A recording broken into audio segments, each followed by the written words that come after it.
Hi, how are you guys doing? Oh, thanks. Hi, Hello. how are you guys doing today? I am Robyn Pennacchia, and we have got Stephen. Oh my God, I moved my hand to the right place. Stephen Robinson and the lovely Jamie Lynn Crofts, not Spears, hanging out with us today because there's still a whole lot of Supreme Court Roe versus Wade garbage to talk about. Yeah, we felt like we definitely had, but we need to discuss with you more, Jamie, because a lot has happened in the past week. I'm not sure how much of it exactly has been positive. What's your take on the reaction, response, where we're going? Yeah, the response from most elected Democrats has been absolute garbage, at least the ones who are elected at the national level. So that's been really fun to see. The United States Senate decided to quickly vote to give more security to our oppressors on the Supreme Court, and then were able to bring up the bill to codify Roe, which failed. So everything is great. We've got Pelosi, Clyburn, and Dick Durbin talking about, those bad protesters not protesting politely enough. And, it's mean to be on public sidewalks in front of people's houses, even when their neighbors are the ones who plan the protest. That's very, very bad. And so is criticizing Democrats. But like the fact that, people are going to be forced to carry pregnancies to term against their will is, just something we need to have more polite Live with it. discourse about. No, as I like to call them, and my friend Oliver Willis is on the same blue MAGA, because there's a sense of nothing the leadership can do is ever wrong. It does have that cult-like feel, like nothing the leadership does is ever wrong. It's a lot of yes queen stuff. It's like, no, even if you're watching and it's a party that's being outmaneuvered, outdone, the only response is it's not leadership, it is the voters who are to blame. um, Mhm. and it is bizarre to me, because it doesn't make you a Republican. If I were a Republican, I'd be very happy with the state of the Yeah. Democratic Party, but I am not a Republican, and I think liberalism is not democratic leadership. I think that's what's happened. So, and we see the trolls online and elsewhere. So they link democratic leadership with liberalism. So if you criticize democratic leadership, and of course they criticize progressives all the time, but it's Yeah. only That's fine now. democratic Oh yeah, leadership. no, because we're evil. Like, That democratic leadership you cannot criticize at any point. I'd written when Nancy Pelosi was had sort of a senior moment, frankly, when she's talking about when Republicans need to go back to when they believed in women's health and climate change, which never occurred. Maybe yeah. for a period when I was 2 years old. Um, and I'm hella old, by the way. So when you're talking about a period before people are 50, it's like, what are you talking about? Like Phyllis Yeah, Schlafly. like most people right now have never experienced that. And, it didn't last that long to begin with anyway. It was a short period of time there. Was that any now? And it was Any, only a few of them. It was, I think, like, they very yeah, clearly that went have out the window so fast. they very clearly have stated, from Schlafly, from Ginny Thomas, those folks who the activist base of the Conservative Party that shifted from Ford, who, to Reagan, George H.W. Bush, who was very much a Northeast Republican, quickly shifted to embracing Reaganism, in Yeah. every, not just an economic policy where he backpedaled and embraced what he had called voodoo economics, to embracing anti-choice legislation. That has been their goal. That's been what they've been doing for the past 50 years. And Yeah. there's this idea, and the trolls keep saying this, that Pelosi is this master chess player, and she's appealing to moderates by saying nice things about Republicans. That's how you get them to vote for Democrats, is to give them permission, which we saw did not work. So people Yeah. like Joe Cunningham lost because people thought, oh, Nancy Mace is a nice country club Republican. She's not like Trump. I will vote for her. And so, or Elise fucking Stefanik would be the exact example of that pre-Trump, of someone saying she's not from, to use any awful stereotype, Alabama or whatever. She's not Wendy Rogers. She was elected as moderate, and she is, of course, evil. And of course, as they went to where the party goes. So it baffles me when you're saying how I want the party that is kicking my ass 8 ways to Sunday to be stronger. Like, what logic? Like, this is honestly, like, they don't need your help. No. Well, this is not, no one wants to pay $100 for basketball, the whole stereotype, right? You pay $100 for tickets to a ball game and it's a rout. No one wants that. You want people evenly matched, and you want, this is not a sporting event. So, and they keep saying it's catastrophic when Republicans win, because in 2000, 2004. So there's never a time where it was good that Republicans won. And any young person, it's almost like they're saying at this point, you know what? We accept that Republicans are going to win, so maybe they could like be less terrible. Like, I don't, like, is it just really defeatist? I wrote that we've tried politely asking them not to be evil. It's like asking hurricanes to be not bad. Now you need to actually come up. To go back to what Jamie was saying about the protesting and the reaction from that is, to me, what I talk about when I say leadership has a problem, because this isn't like when it was, if Democrats imagined that people losing their body, desperate people, would respond the way I did when they canceled the Dracula TV show on NBC a few years ago. And I just wrote a nice letter to NBC. It got a little bad towards the end. I was like, please bring it back. It was so good. Come back. I never even watched that. I'm sorry. It is your fault, Robyn. That the ratings. But it's not like a TV show got canceled. It's not like, oh man, I missed Legends of Tomorrow with my awesome lesbian couple lead. That is awesome. It's an often show. Please bring it back. It is, I'm losing my bodily autonomy. Yeah. So yes, I shouldn't. Because at the same time, you have to understand, like, the stakes are not that high for them in certain ways. Like, they're well-off people who, for the most part, do not live in these states.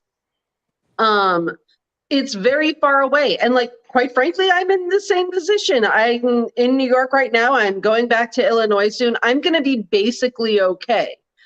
But, I have a brain and I'm aware that other people exist. But like, sometimes when it seems so far away from you, I think you're just like, well, we'll figure it out. It'll be fine. Things will be okay. And, yes, we should work towards making them as okay as humanly possible. We should, not contribute to them being worse. It's still bad. And, the thing that really does bug me is that it has actually been that bad in a lot of places for a long time. There are a lot of states, a lot of areas where it's not a choice. Women do not have access to abortion. They do not have access to like any way of controlling their reproductive futures. Sorry, people. Like, it's been that way for a long, long, long time. And people have been trying to improve abortion access. People have been trying to sound the alarm for a long time, saying like, hey, people actually cannot get abortions.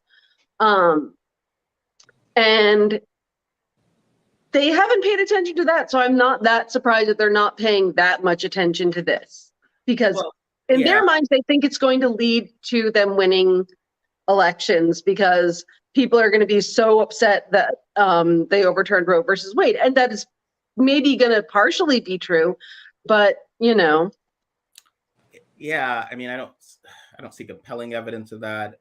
Back to the protests, one of the things I think, to your point, the anger was that, and Republicans will be the first to say this, that they were in this situation, which is these are, and they did this with marriage equality. These are unelected robed masters who have no accountability. Like there's nothing you can do to remove. It's not like this is an executive order and Alito is up for re-election or Alito is term limited out. He is going, and he's older, but he's looking at what, if we say by RBG standards, another 20 years on the court potentially. So to very desperate, not just young people, but even a woman, younger than myself or whatever, or person, they're looking at, this is their life. This court is their life. And I saw a lot of people saying, don't, march, as if it's an emotional response, but go and march, but you need to go vote because that's the only way is to replace these people. No, marching is good. People should march. If people aren't marching, they're going to, people are going to say, oh, maybe people don't really care that much about this after all. And I'm sorry. For you, Jamie, because it's like that argument of replacing the court, to me, unless I'm missing something, is bonkers. You're telling people to this is another 30, 40 years, right? Exactly. It's like, yes, in the long term, I absolutely agree. It's real. And overall, I agree too. I mean, all of us here, want Democrats to kick ass in the midterms. It's not like we're sitting here because we criticize some stuff they're doing, being like, you know what, maybe Republicans should win this one. No, we fucking want the Democrats to win, but we also want them to take action and fucking do something. And when we are talking about our 9 unelected Judge Kings who have lifetime tenure, no way to remove them. We are literally talking about decades. And so you're just telling me, oh, just turn out to vote in November and maybe eventually one day a Democratic president will have a Democratic Senate and they can appoint some judges because we'll have some surprise deaths. That is not a fucking answer. Well, yeah, I mean, you're looking at your own statistics. Put the Maluka on all of them. And it is not, I mean, even Clarence Thomas, and he's, for a Black man, has been, because I could kill over during this podcast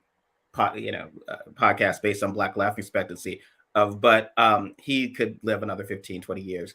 And this idea, and he's not going to retire voluntarily during a Democratic administration. So again, as you're saying, we're talking about surprise deaths, right. And as we've all seen, evil keeps people alive.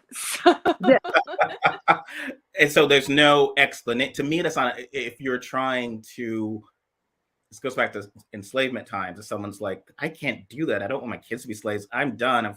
Okay, don't get angry, slave. Here's the plan for you to not be a slave. And it's well, that seems to be my kids are going to die in slavery. And then maybe my grandkid, who I won't remember because someone would have taken him away. I don't like that. So it's not like they're presenting a plan other than lecturing people who did vote or perhaps didn't vote, if you voted the wrong way, to either blame them for not coming out, but that's in the past. So it's a lot of focus on the past, but not on the future. And also you should focus on the fact that we have a right to redress, and there isn't with the Supreme Court. The Supreme Court, these are unelected people who are, imposing their will on half the nation with no accountability. So you can't, and Robyn had written this about the buffer zone. So there's okay, well, God forbid, it's perfectly free speech to literally yell about how this woman entering an abortion clinic is murdering a child at a vulnerable. Well, she's trying to go to the doctor, or just do anything. Just to harass women is free speech, but to stand outside this house and the setback's gonna be pretty good because they're living all right. So it's not like you're in a right there in front of their home. It's right in front of the hardscape and the nice landscaping or whatever, and they've got and so and you can't do it at the Supreme Court. And you can't vote them out. So you're just basically saying that these are unelected masters who you can do anything towards. And what's astonishing of cannot be criticized. But Democrats voted on this, and I saw so much of stuff about this doesn't work, and Democrats who are so in love with Never Trumpers, so from Tom Nichols and others, and so they are saying obviously don't protest or anything, but they live in this fantasy world where the past couple years have not occurred, where Republicans have been protesting, and with results. So they got election, voter suppression bills passed because they protested outside election officials' homes and whatever, and they get these anti-gay bills passed because they were and school boards where they were harassing to the point that Republicans like Tom Cotton, like Cruz was defending the right of someone to make a Nazi salute in a school board meeting. And the fact that anyone would investigate that was an infringement of that person's First Amendment rights. And, Tom Cotton was talking about how Merrick Garland should resign in disgrace because he was daring to investigate some of the threats and the harassment that's happening at these school board meetings. This just happened just a few months ago. And instead of actually pointing that out, it's basically the sense of no peaceful protesters, ladies who are upset. And that to me was a shock. I expect a lot, but to me, it's like, okay, these are nice white ladies. I expect no one live in his neighborhood. Like black people protesting. That's scary. I get that. But these are white people protesting. So it's done. You can't even support that. What are you gonna do? There's this idea, I think, that like people are, gonna be like, you know what? If the Democrats do literally nothing ever and keep everyone who, is on the left from ever doing anything, then maybe I could vote for them. Like, I don't know that that's a thing, but maybe. I don't. No, and like, I'm sorry, but Roe is extremely fucking popular. So I just truly don't even, like, there's always this fear that Democrats have of like daring to fucking stand up for something. And, we always talk about abortion as, this terrible issue that people can have, reasonable disagreements on. Sure, there can be reasonable disagreements on it, but fucking being an anti-woman extremist is not one of them. Yeah, no, not so much. And that's what this is. That's exactly what this is. Because Roe is extremely popular.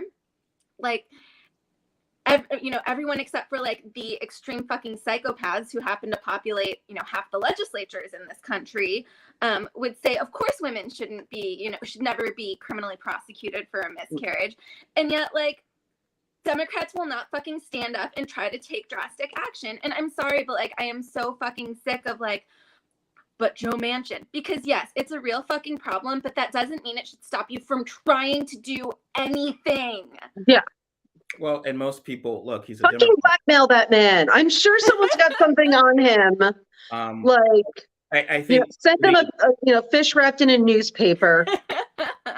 To the extent that I'd be sympathetic to that argument that you couldn't see this coming with Joe Manchin or whatever, then maybe Democratic leadership should not,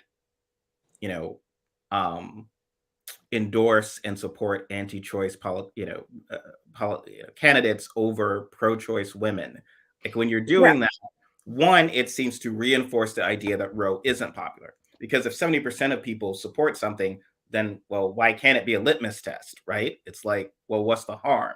Like, then it should be Republicans who are having to scrounge up, 20% up to because all of their candidates are anti-choice. And believe me, Collins and Murkowski, at every point when it matters, they're anti-choice. Anyone who buys that they're pro-choice is full of it. And so when you're endorsing, Pelosi had said, oh, well, it's all because he's part of the country club, right? You don't evict anyone from the country club. So he's part of the country club. They're not, but we don't need him. We didn't need him for the abortion rights issue. So then it's like anyone who can count would say, well, you've been telling us for the past 2 years, oh man, we could give you voting rights. We could do all this cool stuff, but that one vote. So it will be a miracle if Democrats hold the majority in general next year. But so if by some miracle, some wave backlash occurs and we hold the majority, it could be by one vote in the House. And it's this asshole who's gonna not vote for the bill because it doesn't make sense. The fact that they would be willing to risk this right now, like the fucking week after the draft opinion overturning Roe came out, I don't even have words because I just get so fucking infuriated. It's infuriating. And also, I will say, I guess Nancy Pelosi like is supposed to like have to endorse people no matter who they are, because of her position. But not everyone else.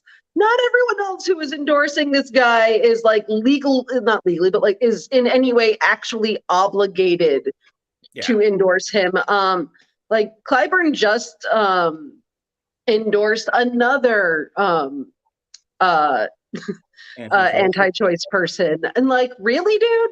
Now, I mean, well, Pelosi did. It might have been slightly. The country club rules are hard to understand, but she did support Kennedy when he was challenging Merkley in Massachusetts. True. So it's all ultimately what you're saying is that these other issues are more important than the fact. So to me, it's like there needs to be escalation.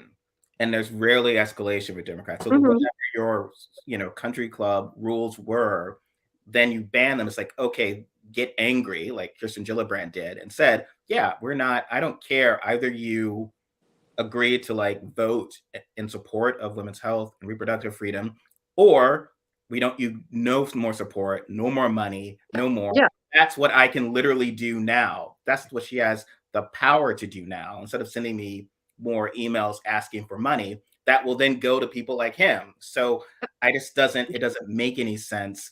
If this matters, then you would escalate and say there's no place in this party for anti-choice.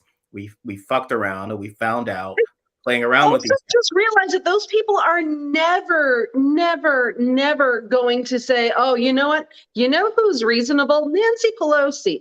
Never going to happen. It's not happening. And no matter how moderate and do nothing the Democrats are, I still see on the being like, oh, I'm in the middle. And the really sad thing for me is that there are the radicals on the Republican side, and then also the radicals on the Democratic side, and no one's doing anything to keep them in line, except for the fact that like they're not listening to us at all. Like, yes, I admit I'm a fucking radical, but no one's listening to me. No one's doing shit. So they're not actually, if they were getting credit for it from like someone. Yeah. Well, what Blue MAGA believes is that there's enough.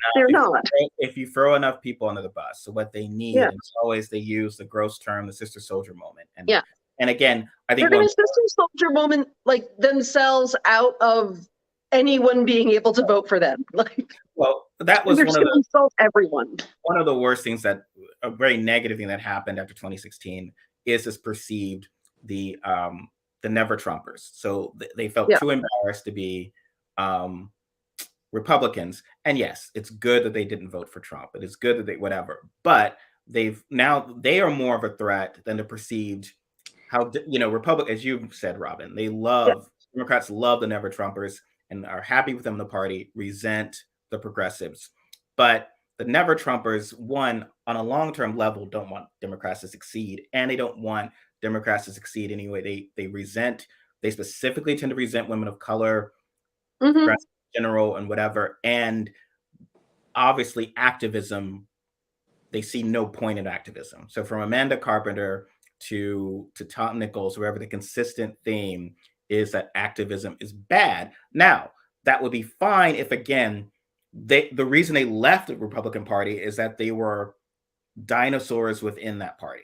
They were unaware of the power of activism, of conservative activism within the party that had an effect. Marjorie Taylor Greene, while evil, was an activist. So she was doing all the evil activist stuff. There's good activism, but she was doing the evil activism stuff, stalking people on the streets, doing all this sort of stuff. And she has the ear of the former president. Whereas no one, Cori Bush isn't, Biden's not taking Cori Bush's phone calls and stuff like that. Like, Cori Bush is not saying, endorse this guy for the Senate, and that makes a difference. Like, no one has that degree of power that Marjorie Taylor Greene currently does. That is the power of Republican activism and the inability for Democratic leadership, because, to look at, when they look at the polling numbers and see Biden especially tanking with younger voters, and while the energy and the activism is occurring in the right, their response is just to keep the same argument of yelling at young people for listening to that long-haired hippie music and not getting the fact that they should look. Why aren't you buying this Cole Porter record? Well, it's 1967. Sorry, I don't know. I love Cole Porter, but I do, but that was not it. But if you're a record executive, you have to get that like people are listening to the Doors now, even Hendrix, be aware of where the system is going. So all this energy and vibe where Ted Cruz is riding with the convoy. He's riding with them, even though they're blocking traffic, threatening to like citizens arrest the mayor. So all of this energy. So if you're a Republican or right wing or young activist, they have my support. If I'm Kyle Rittenhouse, I know that this party supports me. And if you are just a nice white lady who wants her bodily autonomy, the Democratic Party isn't with you. And I think that is just dangerous. And I think, I've always said the Democratic Party had become the untrue conservative party in America as far as respect for institutions. As far as actually like being conservative, yes. And in terms of like, we're just conserving things. We're not trying to, do anything different. We're just trying to make things radicals. Stick. They are the radicals. They're the ones who want to change and whatever. And there's a lot of energy. Young people like radicalism. I am sorry. Again, Blue MAGA would like me to wave a magic wand and suddenly young people are going to vote for the boring ass candidate with no charisma because that's their civic duty. And then they will vote for that candidate after standing in line for hours. And then never expect that candidate to do anything ever. While eating like vegetables and whatever and flossing their teeth while in line. They'll do everything they should do. They'll pay their taxes. Just basically the most responsible civic duty. And that's just not happening. So this is a party that is, to me, and Blue MAGA will come out and force when I say this, but this is a party that is apparently, if you look at history, when a party or a leading a leadership elite becomes complacent and essentially corrupt in many ways, it allows fascism to grow, to blossom, because they are ineffective to do anything about it. So Jamie, you talked about the institutionalisms or whatever, that obsessiveness that we have, to the point that Dick Durbin was saying, oh, it's not, women's lives aren't worth getting rid of the filibuster. Like, what is it's like the filibuster is like the dark hold from the Star Wars. Oh my God, like the Precious or something. What is like a one wing? Like, why are you? No one's saying to get rid of it entirely. People are just saying, go back to where, someone had to stand there and talk. Yep. Like, yep. No, and like, okay, and just for a second to go back to like the fucking never Trumpers, because this is something that has just been really driving me fucking crazy this week. Even the ones who like, have actually like left the party now and even have better politics than they used to, like Steve Schmidt, for example, is also like out there on Twitter talking like the McCain campaign didn't run on overturning fucking Roe. Yeah. Well, I mean, Pelosi helps him, right? Like Pelosi and leadership, because she was on. There's this whole thing of where a lot of Democrats, Pelosi specifically, are trying to frame what is happening as Trump specific. MAGA is not why you're losing this is a 50-year Republican goal. Now, if there's anything that you could say is linked to Trump steering the ship away, would be immigration, some of the more, and protectionism. But that's a very small part. I mean, it is overtly racist in certain ways and led to great replacement. We'll talk to some about that a bit later. But overturning Roe, the anti-gay stuff, that's like, when Pelosi talks about who could have seen this coming, I'm like stunned. Like everyone. Like, and when they say, well, Republicans don't really believe that. Like, and Lawrence O'Donnell had said this. It's like, no elected Republican really believes that it should be illegal for rape and incest. Rubio believes that. There's footage. 2015, before Trump was even running, he said, and so everyone's stunned because I think Democrats had forgotten this for some reason. So then they're like, well, how can they defend this? And then they'll go, well, it's the same talking point from 2015, which is, oh, we can't just compound one tragedy with another tragedy. Ding! That's Rubio's whole thing about why, it's awful that this woman was raped, but we can't compound one tragedy with another tragedy. And he's got a little tear coming down his eye, and everyone buys his crap. And they've been prepared for this. Like, this is a major candidate. The establishment loved him. Every Never Trumper would have been fine. Jennifer Rubin would have been fine with Rubio. Yep. So this is where it was heading. Like, maybe there's a sort of collective cynicism. I mean, I'm just going to put something out here. Kerry said that he would appoint someone to the Supreme Court. He would have no problem appointing someone to the Supreme Court who wanted to overturn Roe. Wait, no litmus test. No litmus test. No litmus test. He would not have a problem with that. And, so the thing is, you keep being like, well, we can,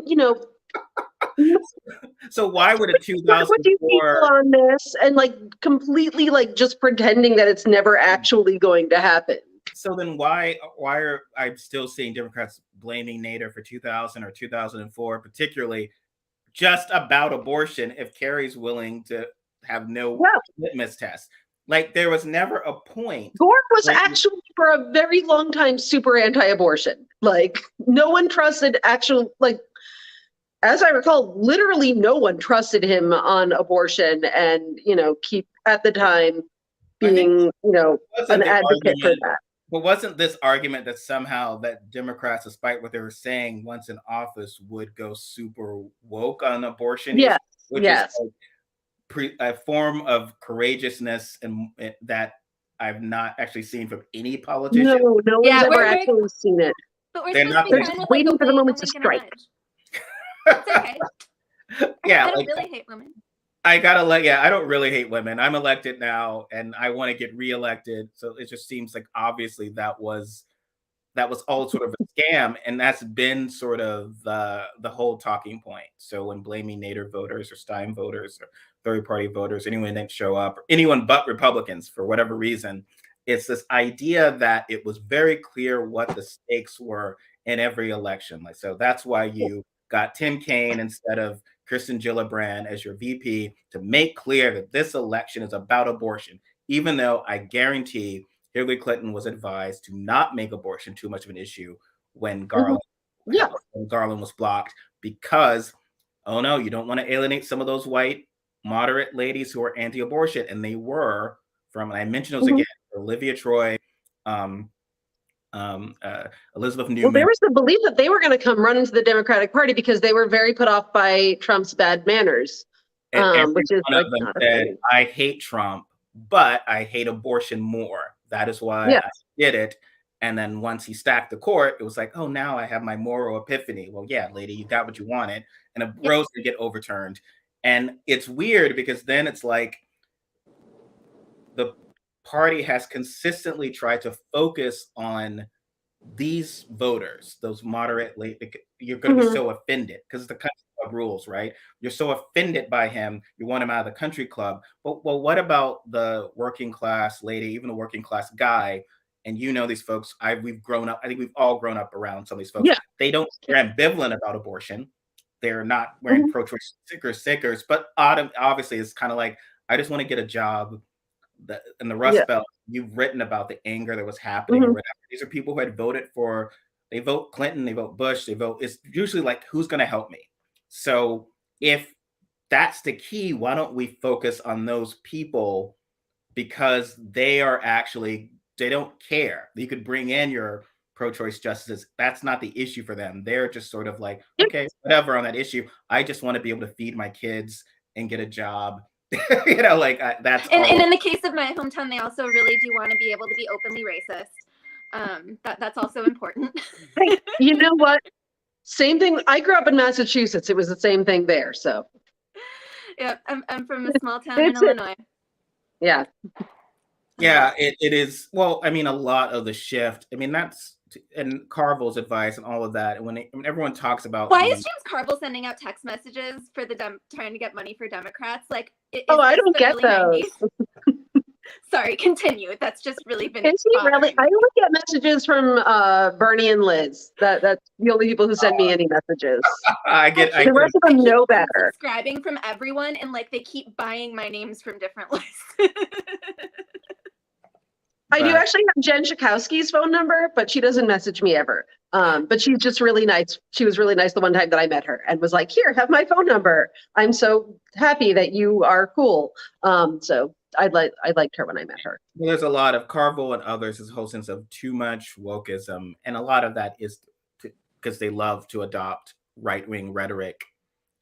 Also like using the term ultra MAGA instead of just Republican or racist. Yeah, because MAGA isn't bad enough. You got to like ratchet that up there.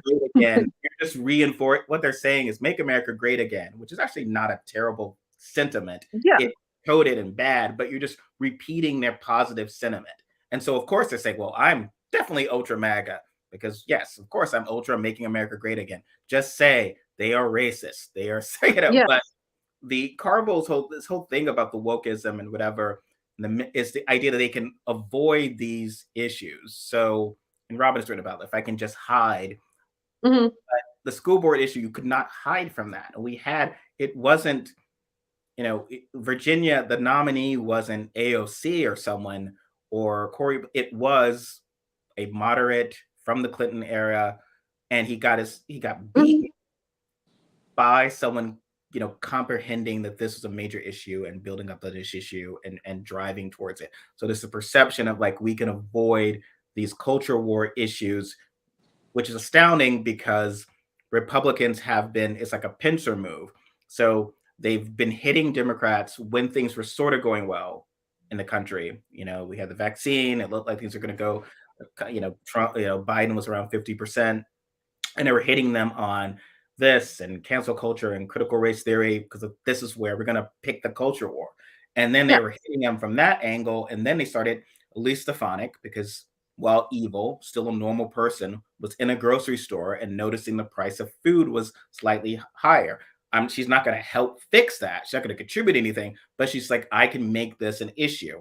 So they were hitting them from both angles. And the Democratic response from specifically Blue MAGA, if you go on Blue MAGA on Twitter, Blue MAGA will come out in force and say, well, do you expect, Biden to have a magic wand and fix this issue, to the point that it had to have Katie Porter, a normal person, because she's been in office a long time, to say, no, this is a real issue.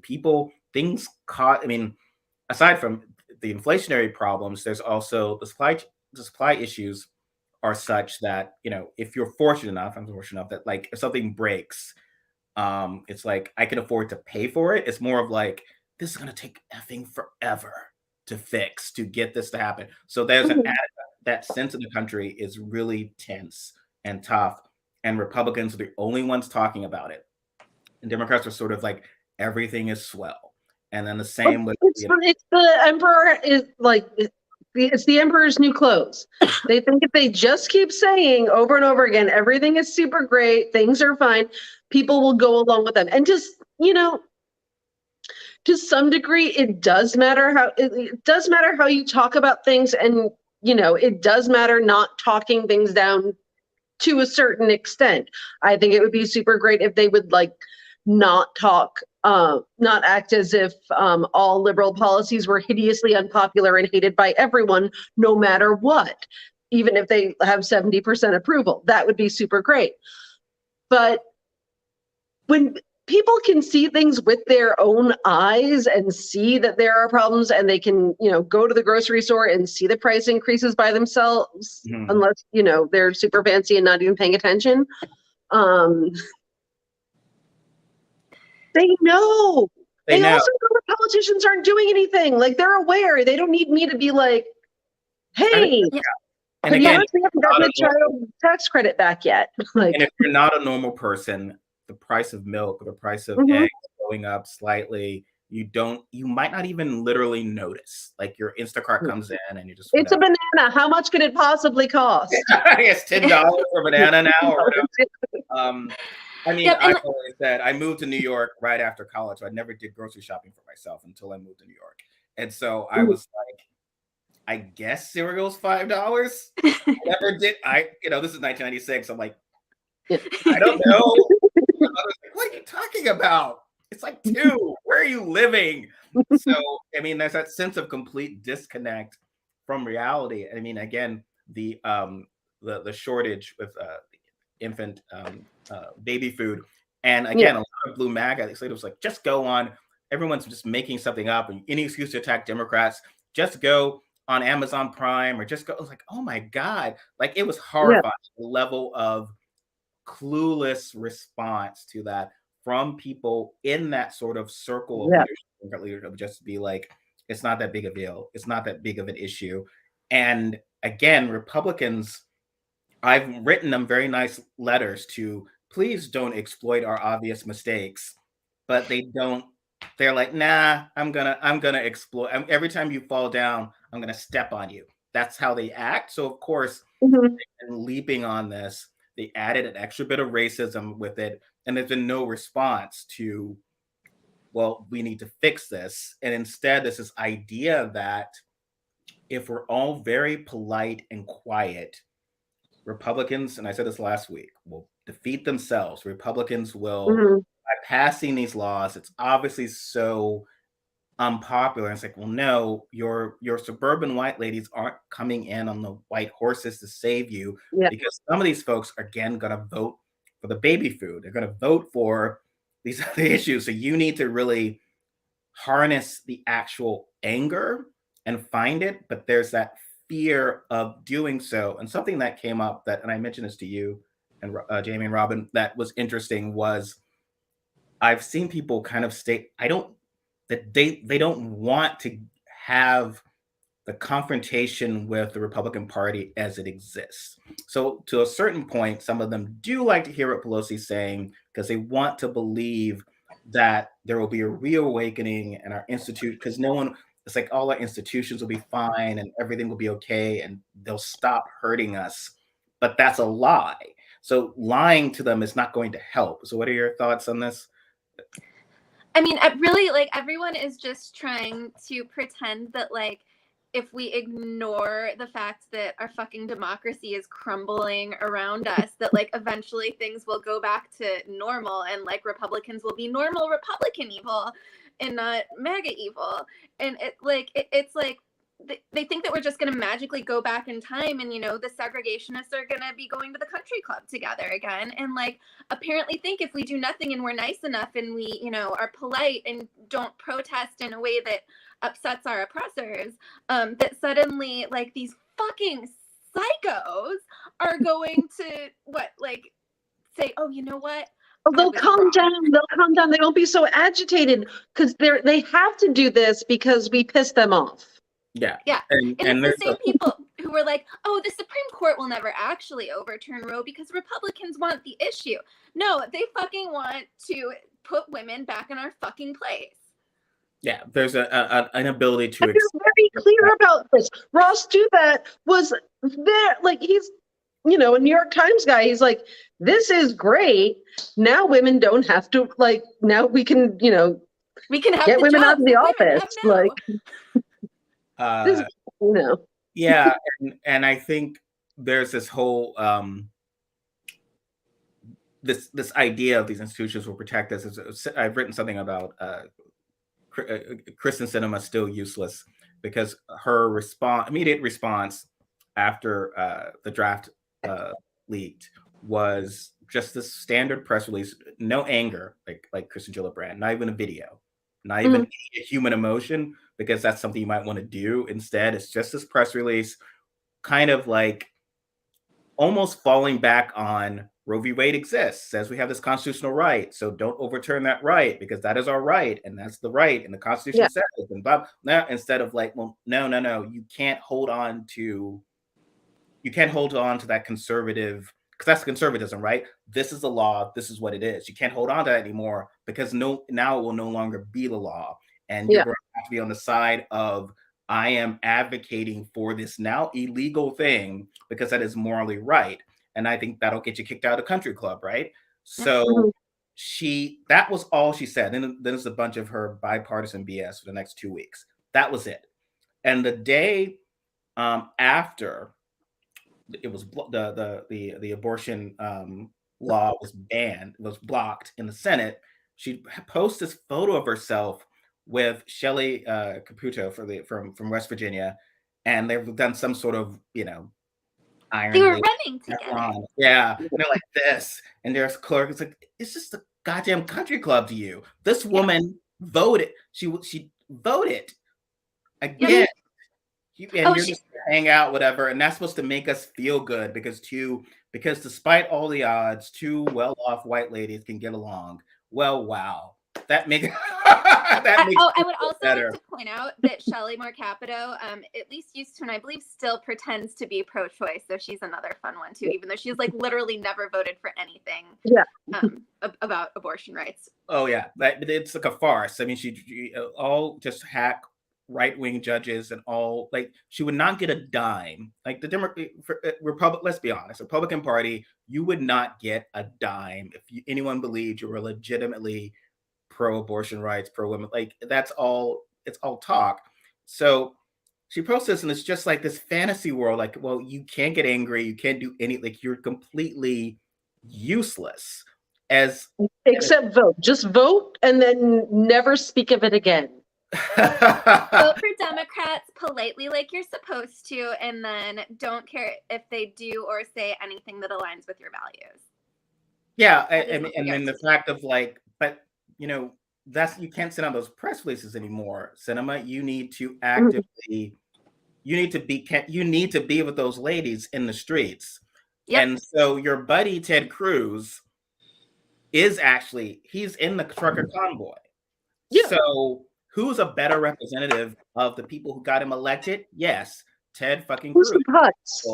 He's evil, but he's dancing with the person who brought him. So every story, they have the jerk who comes up to your party and still is nice to you, even though all the other popular kids treated you like crap. Even though the jerk is kind of nice to you and says, thanks for inviting me to the party, you like that person more than the people who abandoned you. So Cinema's like, I have really no interest in advocating for this. I will show up with some votes. I won't make them happen. I won't actively do anything.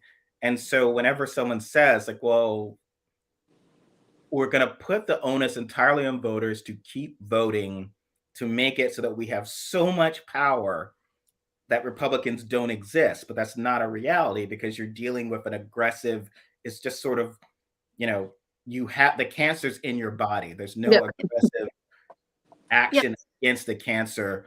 You're going to die. And so that's where liberalism is. It's going to be sort of forced out. And I mean, I guess someone like Cinema's fine with being permanent minority status and blocking Democrats whenever there's almost a chance of something happening.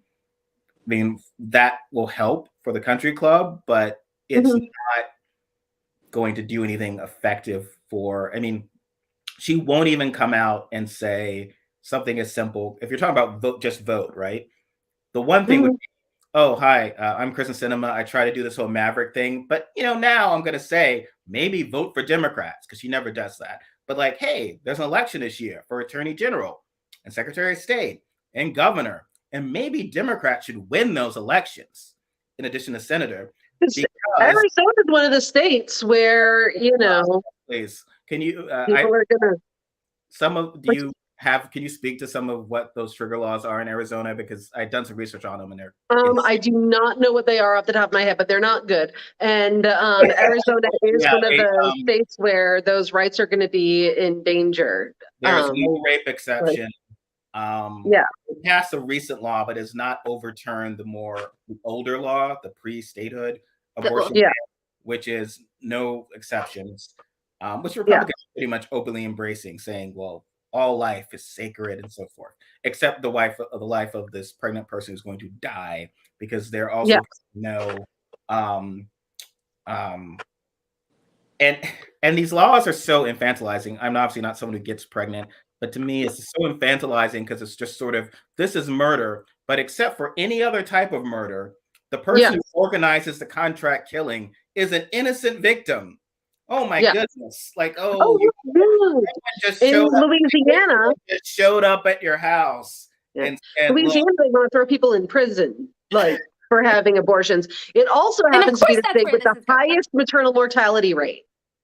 Like, you're more like having a kid in Louisiana is very dangerous, especially if you're Yeah, that's what I was about to say. And they're going to throw people in prison for not getting abortions, which are basically already impossible to get in Louisiana. Right. And again, of course, that's where this is going. Louisiana is definitely doing that. I think Arizona's law is saying women would be, obviously it's written for women specifically, women would be immune, but it essentially bans abortion because it's kind of like, why would any doctor get involved in this? It's like any chance of abortion. Also, it's very unclear. I talked to my wife, who's a lawyer, about this. It's very unclear whether the abortion has to be done or just the act of showing up, because otherwise, and it's so early, couldn't any anti-choice woman just, hey, I want an abortion? You say, okay, take this medication, and it's a bust, because then just like, oh, this, so why would anyone, it's such a risk, like, of losing your license and going to prison. So it was effectively like a banning abortion. Like, Arizona's going to effectively ban abortion, and Sinema's not even doing the bare minimum. Everyone who's like of the Vote Harder caucus, then she should be saying, vote for Katie Hobbs, vote for everyone in, because if you get this MAGA loon governor, as Robyn said, yes, I think women will be going to prison for having abortions or trying to get abortions. An attorney general could resist these laws, right? So if you have Democratic attorney generals, they could sort of resist them or like do something, but she's not even doing that bare minimum. Yep. Well, and here in Wisconsin, actually, like I've mentioned before, we have all our statewide elections this year. Our current attorney general, who is a Democrat, has said, no, I will not enforce our pre-Civil War abortion ban if I remain attorney general. Every single Republican running has said they will. And like, so we really need to, in addition to, talking about things on the national level, really need to be focusing on these state level races. And AG races, for so many reasons, are like so much more important than people realize. Oh, absolutely. And by a lot, in Virginia, for instance, was sort of, living La Vida Loca, but now has a Republican attorney general, Republican governor. And that's one of those states where, like, well, Biden won that by 10 points last time. He might win it by no points next time, even if it's by 10 points, because they will just overturn it. I mean, that's what's sort of frustrating about the Vote Harder thing is, again, because it's like, I'm running a typewriter company, and we keep going out of, we keep not selling typewriters. It's like, well, what's your solution, Mr. Robinson? We're going to sell more typewriters next year. Can we try maybe try to advertise to sort of the vintage market? We sell, it's like, I have no plan, but because Republicans are telling people to just vote for them. I assume everyone's saying, please vote for everyone. You need a actual plan, especially against the headwinds we're experiencing and targeting and what's going to be different. And there's never a sense of what's different to fix this. And especially, like, look, I'm someone who hates dwelling in the past, but really, you have to ask, we have the same leadership that decided to put everything into building bridges with people who staged a coup. Yeah. That's somehow going to be very important. And when Robyn and I interviewed my friend Maya Raw back, she was saying one of the first things that they should have done when Biden was prioritize voting rights, and possibly prioritize. I mean, and I think you've mentioned this, Jamie, that any sort of codifying abortion even early should have been a priority. Once you call her, what's the charming name you have for Barrett? Amy Coathanger. Because to me it was like, okay, well, the clock's just sort of ticking, right? Like, I mean, I feel like once Justice, plantation slave owner is on the court and he's like a deciding vote, I feel uncomfortable about my liberty. Maybe guys, you do something. I really look. Roberts will make sure that he'll take care of us. He'll take care of everything. Everything will be fine. It's not fine.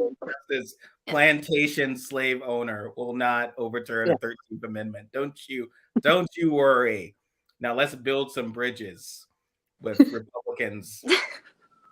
Literally. No, and frankly, like all of the Democratic just vote completely ignores the fact that our fucking democracy is under attack right now. People literally cannot vote. Well, yes. I mean, someone had to respond. Like, I think Seth MacFarlane had entertainer had posts of like, marching is good, voting is even better, because no one thinks of that. And and let's go kick him in the midterms. It's like, well, okay, there's a lot. We have to have a strategy for beating these people that is better than just saying, please vote for me.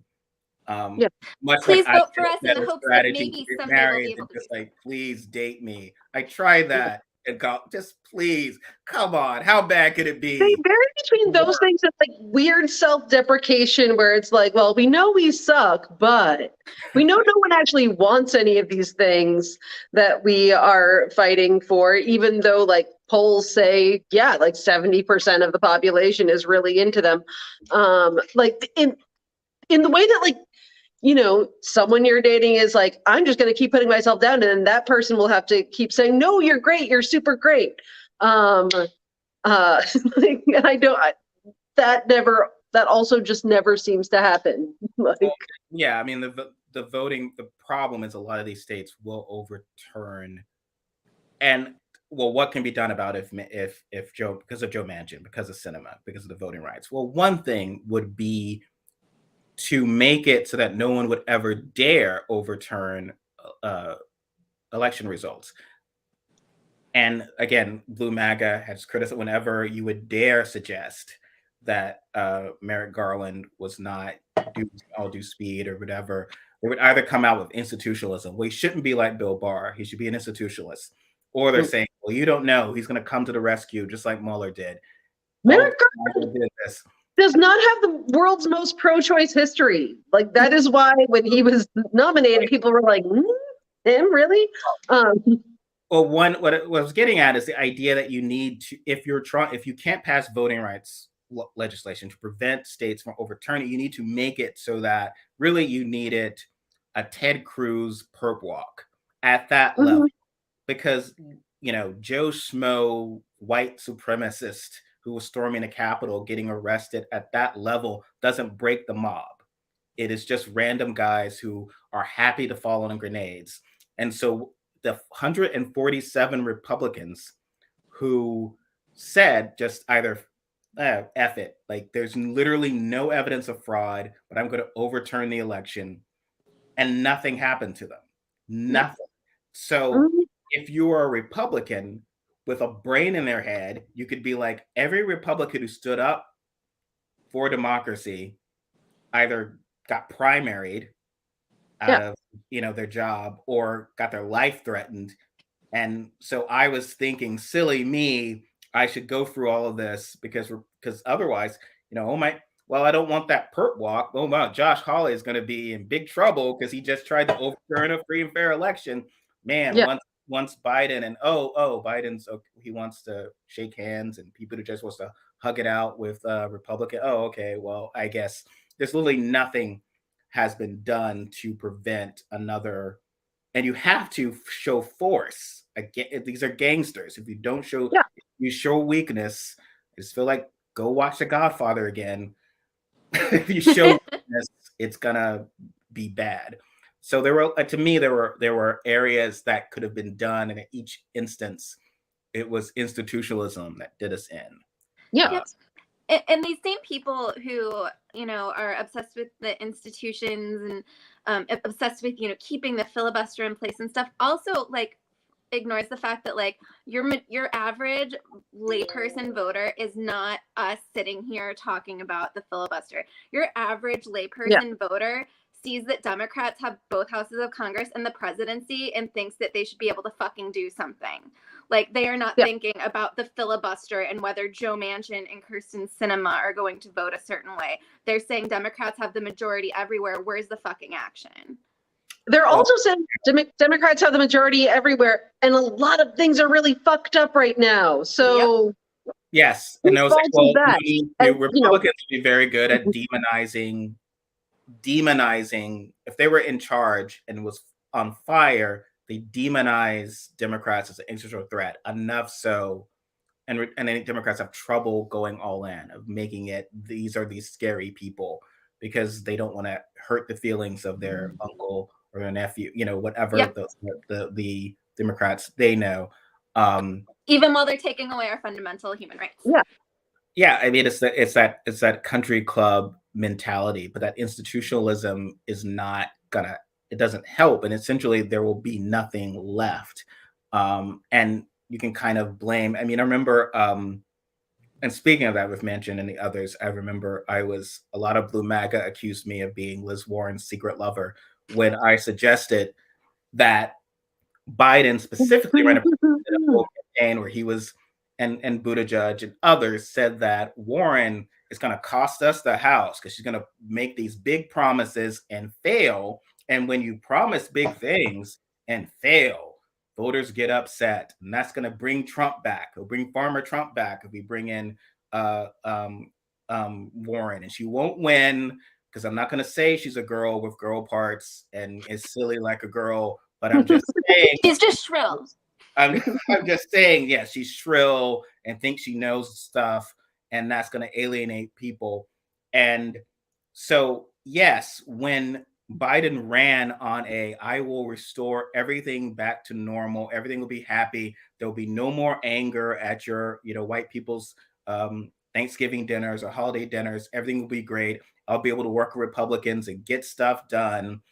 And, we would assume that if you could smooge Mitch McConnell, maybe you could smooth Joe Manchin or a first-term fucking senator. A first-term fucking senator. Republicans mockingly call Biden President Unity. On the regular. Would not laugh in your face. So, and it was so weird. Everyone's like, well, that's the past. I was like, well, no, he lied. And look, it's like, well, Warren was going to lose anyway, whatever. This is not about that. It's about if Warren is such a bad candidate, just beat her on the merits, but don't run on a fantasy platform that, I think we all were writing, more specifically Robyn and me were writing about. This is a fantasy platform that Biden is running on. It's kind of cynically bringing down Warren as saying, like, anyone suggesting we can actually do things. Big systemic change. No one wants big systemic change. I remember Mika from Morning Joe and others. So stuff like that is scary. People just want things to be normal again. Yeah, people like that. Big systemic change because it's not normal. So either actually fighting the war we're actually in is reality, and that requires a big response. The big systemic change is taking things back to the days where Biden can have dinner with segregationists, which, I mean, I guess was great. That was fine. I mean, why is there no one to stop him from this? Like, that's what worries me. Why is there no one saying, this is a bad story. Please stop telling this story. It's bad. Let me explain to you why. Like, where is that person? Why is it, have you ever been able to get a white man to stop saying anything stupid? And this one's an old white. I'm sorry, like old men are just even like barely white men on Twitter who are barely coherent think they know better than like a doctor of everything who's a woman or a person of color. So the arrogance level of the average white man is just off the charts. So, and look, I mean, white guys are probably, a white guy, Benedict Cumberbatch is a white guy. So I love white men more Benedict Cumberbatch. But I need to see Doctor Strange stuff. I actually watched that because I am very much in love with Benedict Cumberbatch. I am absolutely a Cumberbitch. I realize that this is very problematic because of Sherlock. And I'm like, yes, you're a horrible, emotionally unavailable asshole who is not nice to people. And I would like to marry you right now. It's like how N24, what is wrong with me? Attracted to Tony when he became bad. Anyway. Wait, what? They're charming men. Oh, I never saw that. There was a good guy who turned bad and was all of a sudden sexy. But anyway. Well, there are charming men. Though I think very quickly, this one lady on Twitter tweeted about how she was on some sort of dating platform and a guy was billing himself as a less funny Larry David. So it's like Larry David with no redeeming qualities. That's so redeeming quality. Like women don't do that. No woman's like, I'm like untalented, unattractive Amy Winehouse. So like a woman with major it's like that's not what's the selling point? I do a really good Amy Winehouse impression, but I look nothing like her. What's the selling point here? Yes, you were about to say, Jamie. No, I was not. Jamie, yes. I don't even No. remember, honestly. Like, I'm having No, a major I'm ADD absolutely now. not. No. We all had Cumberbatch on the. Yeah. So Yeah. we were one of He's these. just dreamy, okay? So this whole week with everything of talking about the protests and the dangers of protests and like how the harmless white ladies, and I thought our army of harmless white ladies would be able to get us through this. Like angry white women would be, they're on the streets. It's like, and as a friend of mine said, just please read another book, The Handmaid's Tale. Stop wearing those outfits. It's not working. It's not helping. But I thought that would help. But still, not only was that suppressed, but like there's no corresponding backlash to the very clear fact that Republicans have been pushing this great replacement theory, this racist theory that leads to violence, like almost on the regular, like an annual case, a crazy white guy who was not Benedict Cumberbatch comes out with a gun and like starts killing, like slaughtered 10, 12 black, drove 3 out. Normally people drive 3 hours to move away from neighborhoods that have black people. He went the opposite direction. He went completely white fight and started shooting up black people. And this is his manifesto is what Elon Musk says should be on Twitter and spread everywhere. What, Tucker Carlson is saying on Fox News every night. And actual Republican are stating specifically is that the Democratic Party is inhuman. Like not even the people there are inhuman. And and Democrats have trouble, I feel, confronting what that means because they want to try to not acknowledge the fact that they are disproportionately a minority party. Like there's like 20% of the population of the U.S. population is quote unquote non-white, where ethnic minorities, whereas almost 50% of the Democratic Party is ethnic minorities. So when Republicans say this is a party of pedophiles, criminals, it's Nazi Germany stuff. They're talking about, and Jews are predominantly Democrats. LGBTB are predominantly, so they're clearly targeting marginalized groups with this rhetoric. It's clearly racist rhetoric that they're able to dance around by saying Democrats. So Democrat is kind of like this becomes this catch-all ethnic, religious, gender slur. And so what is the, to me, it's like, yes, we understand that it's bad to shoot up people and that's beyond this, but like, what do you see as a good reaction to what is happening? What can be done? What would you like to see from leaders when speaking out to this? Well, I'd like to see a little bit more like life, I guess, like just more signs of life in general. I'd like to see a little bit more like actual anger, because you know what? The Republicans are really good at like bringing the anger, and we have way more reasons to be angry than they do, quite frankly. Way more, so many more reasons to be angry. And, anger sells, clearly. That's what Fox News is. People like that. And the fact that like Democrats can't manage the same level of like anger at these fucking murderers, then they have about these imaginary problems that they've created in their heads. It's insane. And I mean, just look at the way that like the right will talk about a mass killing if it's a Muslim. Or who committed it, or someone who's not white. But we can't manage the same level of like crazy of talking about this. And I'm not saying that we should be hateful in the same way that they are, although racism against white people is not a thing. But like there needs to be something stronger, because we really are just all kind of like twiddling our thumbs and accepting that this happens, and this happens because people are fucking genocidal psychopaths. And like, that's fine, even though it's something that like members of the other political party and, you know, their media world are openly embracing. Well, there's always this idea that the real scary thing is not what they do, it's our anger about it. That's the thing that they have to tamp down. Like, don't go crazy, folks, just because, you know, all of these horrible things have happened, because that would be worse somehow, for some reason. We're not sure how, but somehow. Well, and Liz Stefanik's using pedo grifters, terms like that. And like, there is no number 3. There is no story of the number 3 Democrat being deposed because they weren't fully woke enough, deposed and replaced by a Democrat who is using, even defund, but because there is no, that's whatever you think of that slogan or philosophy, it is not literally calling other people pedophiles and demonizing other human beings.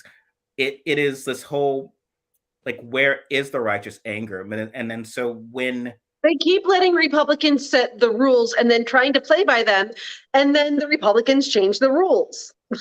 Yeah, and so when there weren't really any rules to begin with. So when Blue MAGA says that it's great for Pelosi to be nice to Republicans and reach out and like try, even though that doesn't work, it has never worked. It's never stated that, like, well, maybe marginalized people over the past years, who do you think might need a hug? Is it trans kids? Yeah. Is it people who with uteruses or any sense of their bodily autonomy? Black people who are told their history should not be taught in schools and not be able to vote.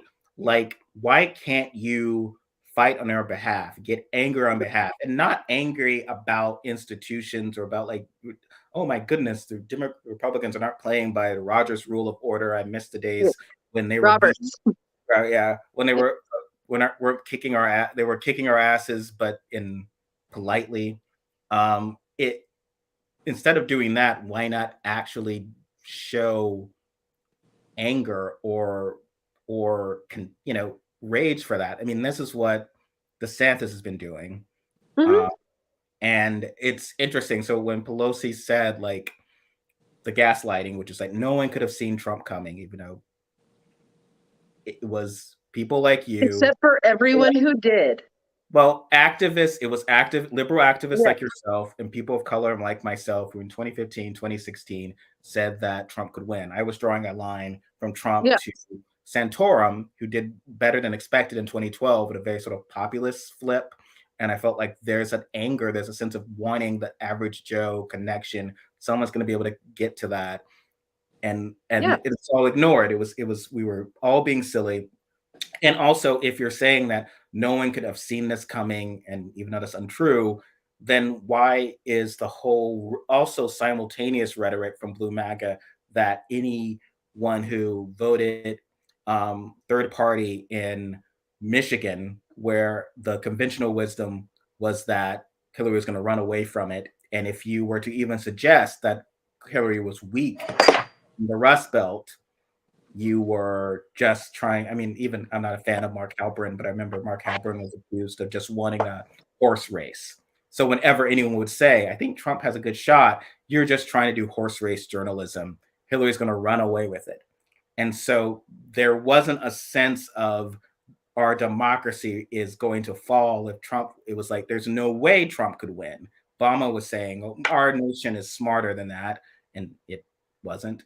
Well, and you know, like we've talked about this before, like I was living in West Virginia at the time, and I like not only saw that, you know, and I mean, granted, West Virginia is extremely MAGA, but like it did give me, you know, that perspective and that real fear he was going to win. And, you know, that's also why, again, like I was one of the people who in 2016 before the election was like, if this guy wins, you really think he's gonna lose? Like or if this guy wins and then loses re-election, like you really think he's just gonna say, okay, I lost and leave after he was trying to say the 2016 election was rigged before it happened?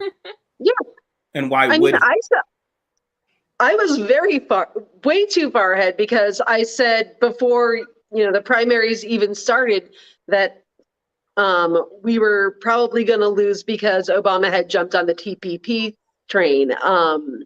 Like I said it immediately, and I knew that people were going to freak out. And everyone was like, no one's going to freak out. Everyone's totally fine with this. This is great. People love this shit. Free trade, totally popular, even among like people where you come from, Robyn. And I said it again, and I said it when the Access Hollywood tape came out, because I was like, I have been covering these, online misogynists, the incels, MGTOWs, the whole manosphere for like years now, and there is so much anger towards women.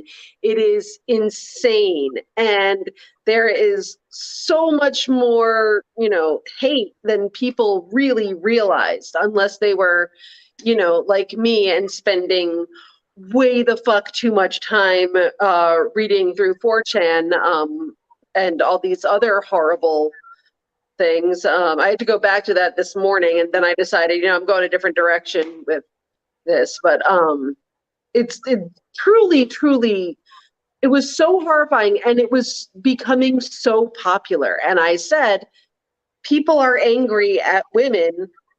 This guy is going to win. He is harnessing all of their anger, all of their insecurities, all of their, what happened to the life I was promised. Mm-hmm. And I think we might have discussed this before, but there's a sense of, for a lot of, we talk about what happened in the Rust Belt beyond, Susan Sarandon parachuting in and confiscating voting machines, but the idea of that there was amongst working class, white working class people specifically, or whatever, there was a sense of, again, the life of an order, but also that the elite is laughing at me, the elite. Yeah.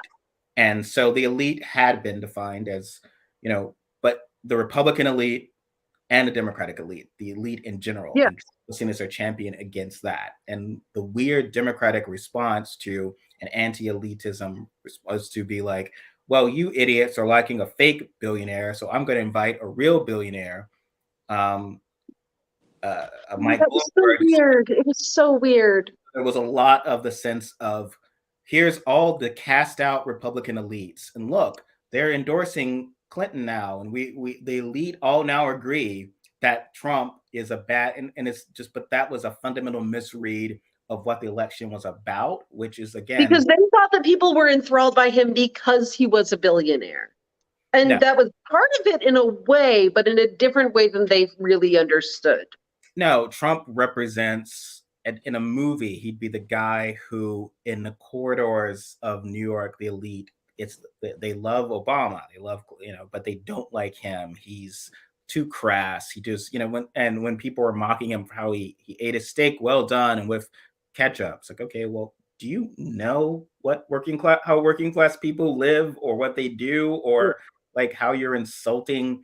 Like, it was a sense of this disconnect of how a lot of people don't see it as a party thing. They see it as the elites hate me, and I want someone who's part of the elite. And because Democrats are inherently institutionalists, they have trouble with anyone who is not sort of in that. So we have like, and it's not even just the Sanders thing. Obviously, Sanders is part of that. Like, you weren't part of this country club for long. You come into this country club. How dare you be part of this country club?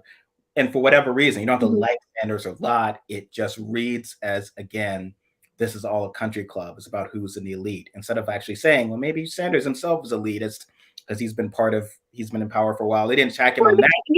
I have to say, like, there were all these people who were, all the people who complained about progressives voting third party before were, in fact, also very mad at Sanders for bringing in a lot of those voters.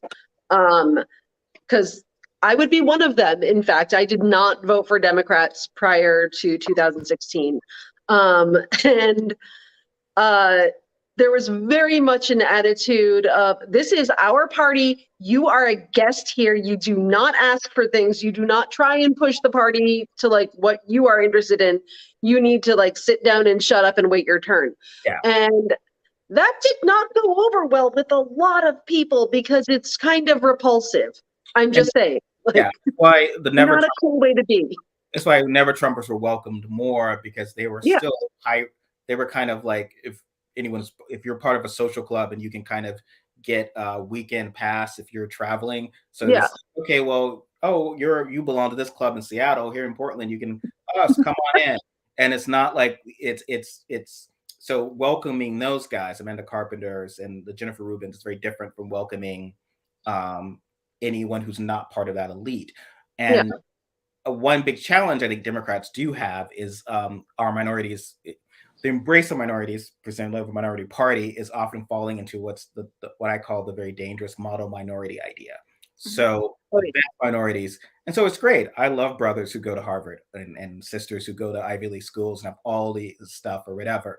The problem is that it winds up being Republicans who have the Lauren Boebert, small business owner, no college degree and whatever, and Democrats just sound snotty when they talk about her, and they talk about Marjorie Greene, because she's not, she went to my school, a state school, and she's not like part of the elite, a part of the country club, and they are like, inclined. I'm not okay with the whole let's drag Boebert for having a GED. That is the least of her problems, and I also happen to know a lot of really smart people who have their GED. So, now her lack of intellectual curiosity is not rooted specifically because she does not have a GED. I mean, it frustrates me when she will say something is non-constitutional. I have no idea where she gets that belief, though she could have. I mean, Ted Cruz doesn't know what he's talking about half the time. So it's the presentation. So it comes back to what we're talking about Katie Porter.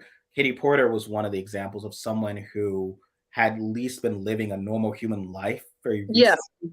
So it's tough because it's this idea of here's all our minorities and our women, and how dare you even say that they are elites? The elites aren't Black people and women and gay people. How dare you say that Pete Buttigieg is just some white guy? And it's like, well, because to a working class guy at a factory, the guy who speaks, that you're boasting about, who speaks 8 languages or whatever, is going to have a hard time seeing how that this guy is not part of an elite, but he somehow is, even though he's just a guy who he's barely surviving. And so, and I think a lot of people have trouble. It doesn't translate well.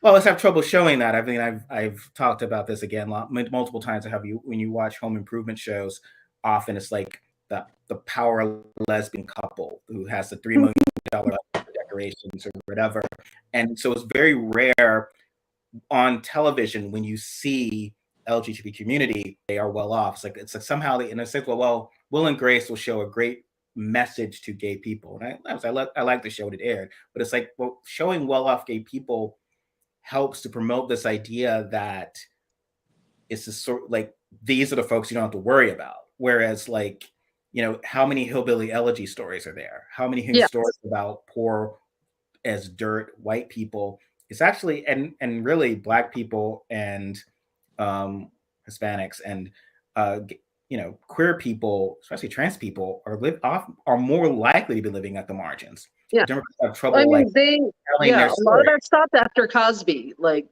the Cosby Show, not the thing. It was like, oh, here's a good idea. We'll show people being well off, and then white people won't be scared by them. Well, can I ask you? So, do you know of any Black Democrat who has or could come across with a sort of JD Vance thing, being, I'm from this dirt poor area, yes, and the society has treated me, but society has treated these people like crap, and to be angry about it. So Vance isn't sort of like, oh, the typical model minority stories for him to come out and be like, oh, America's the greatest country in the world and has reigned happiness with me, and I was able to come out from nowhere and do all of this. Become Peter Thiel's best friend. Yeah, exactly. But he is focusing more on, I came out of this, and his rhetoric is much more angry of look at what has happened to the I got out, but the elites, this is what they're doing to these people still now.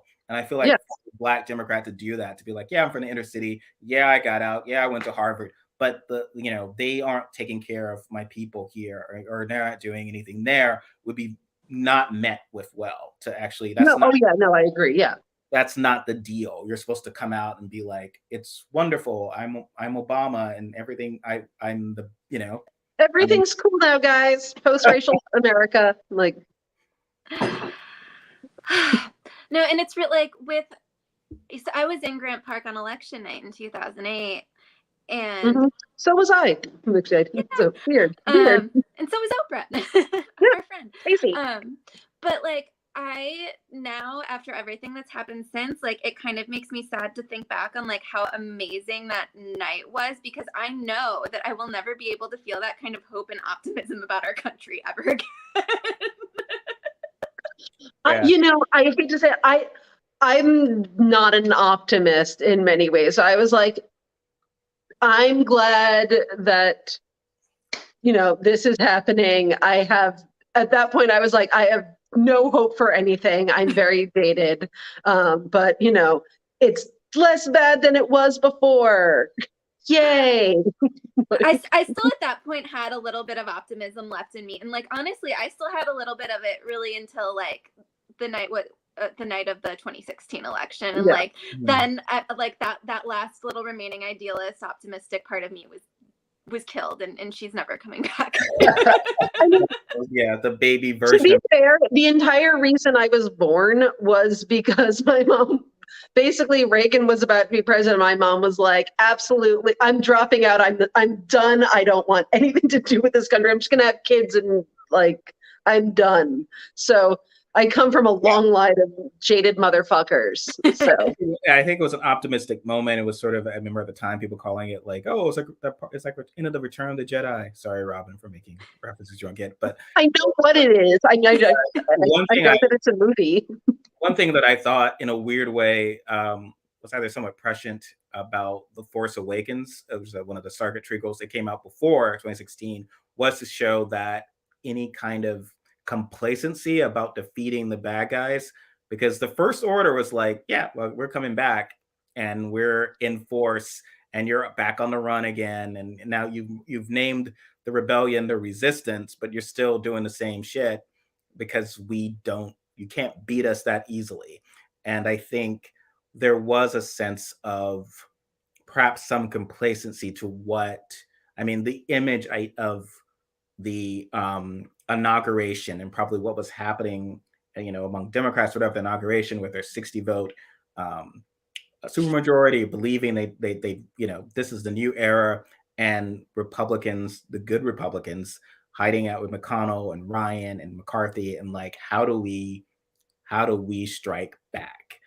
And that is something that, to me, and it's not like about blaming Democrats, to me, it's like whenever Republicans have won, so either in 2016 or like in 2022 potentially, or like with Roe or whatever, when these things come out, is there a group of us in a bunker somewhere? There was a steakhouse for those Republicans, but plotting like going full mafia. And if we're not doing that, then that's the problem. Like, that is like, because the bad guys are never, when we are celebrating, we should celebrate understanding that the bad guys are plotting our demise. Like, that is what's happening right now. And we need to enjoy yourself. You need to enjoy, have fun, or do everything. But, you can't not be aware of what's happening. Yep. And our Democratic leadership is still trying to pretend like that's not what's happening and that's not what we're up against. And like, it just really does not inspire much confidence in me as a voter. And yes, I'm going to go and vote for Democrats and I'm going to try to get out the vote and everything else. But like, no, it doesn't inspire much confidence when it feels like the people who are in charge of this party are just hiding their heads in the sand. Well, yeah, wasn't something that happened a lot after Obama was elected was this sense of, oh, racism is over because people elect this black guy became president. I was like, well, actually, meanwhile, there was like the video of like the people crying and being like, I'm just not ready for a black president. Yeah, he only did the daughter's documentary. He only did moderately better. He did about the same as Kerry amongst white voters. The big difference was a turnout amongst black voters and the fact that in the past 40 years, so from 1980, the percentage of the the white electorate is about 78-80%, and it's dropped to like 67%. So Trump would have probably won by like an 80, like almost a Ronald Reagan victory if the electorate had remained racially the same. So what's happened is, like, it's almost if the white portion of the electorate has been slowly replaced by a growing minority electorate. Like the Hispanic electorate was 2% in 1980, and now it is obviously much larger. Same with the Black electorate, was much smaller, now much larger, and that's been the narrative from the right, is that this. And when they say this is illegitimate, it's because it's like, how did we lose the Senate when Warnock and Ossoff only carried 29% of the white vote? Like, that doesn't make sense. And you have to remind them that it's the same thing as, like, when a lot of, like, liberals in bubbles were like, oh my God, the liberals live in bubbles and are shocked that Trump won. Sorry, there's like some sort of alarm going off and I don't know what it is. I don't think it's in my house. So sorry, it's a little distracting. There's the whole like discussion about bubbles and everything like that. And they couldn't, that's why, people couldn't believe that Trump won. And in their way, they're in their own bubble. They only talk, all the people they talked to voted for Donald Trump. They don't know anyone who didn't. And so therefore, it couldn't possibly be that he lost. Oh yeah. Well, I mean, he won like almost a Reagan level of the white vote. So why does that not translate to a Reagan level wipeout? Because there are more minorities. And so you have to address the great replacement theory. I think it becomes, it's sort of in The Great Gatsby, Tom Buchanan, this whole thing about he's ranting about the rising tide of the colored empires, and Nick Carraway sort of rolling his eyes about it. And often liberals will interpret that as Nick Carraway somehow being woke. He's not. There's other places to show him being casually racist. It is just that he's kind of like, come on, Black people aren't taking over. They're hopeless. Like, we are white guys. We're going to run everything forever. Whereas in a weird way, as racist as Buchanan is, he has foresight. Yes, whiteness is not going to be on top forever. And Nick is thinking, we are. Whereas Tom is like, no, it's coming. So what happened was that Trump and the Buchanan started to take more and more control over the Republican Party. And that's what you're starting to see talk about great replacement theory and everything, because they see we are losing power. If I just quickly address someone I think was upset in the comments about perhaps the Will and Grace argument, I think my point being that I loved Will and Grace. I just think that show, and I guess later, Modern Family, the idea is that gay couples were often presented, especially gay men, as very wealthy, very well off, with no apparent problems even related to their sexuality. They're the bosses, they're doing okay. Which is great, but I think one thing that happens is what Robyn was talking about with the Cosby Show. The idea is that there was this idea that to make sort of the white patriarchal society like minorities, you have to present them as succeeding and never show them not succeeding. But you wind up ironically, because that way they won't be resentful against America and maybe fuck some shit up.